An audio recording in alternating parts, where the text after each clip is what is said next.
Pancreas, that's another gland. Now the pancreas has got two important hormones that it produces.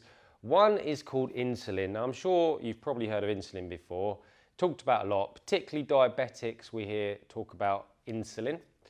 And what insulin does, it has a really important role because it causes the muscle cell membrane, which is the outside of the cell, to be more permeable, which basically means it opens it up to allow sugar to get into the cell, to be metabolized and to produce energy. So every time we eat something, anything carbohydrate based, our pancreas will release insulin.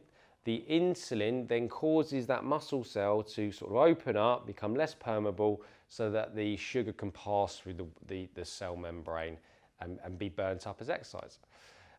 However, what happens is over time, if we're eating foods that are very, very high in carbohydrate, very sugary, a lot, and we're not exercising regularly, then we can actually become what's called insulin sensitive, where the cell membrane doesn't become as permeable and it doesn't open up as much.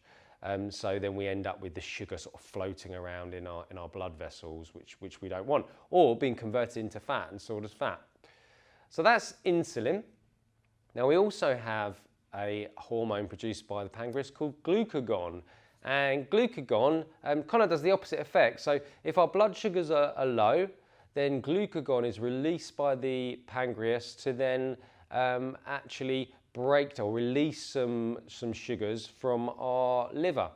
And our liver stores sugar as glycogen, so it will release glycogen so that we can break that down into glucose to then raise our blood sugar. So insulin will reduce our blood sugar levels and glucagon will increase our blood sugar levels. So two very important hormones.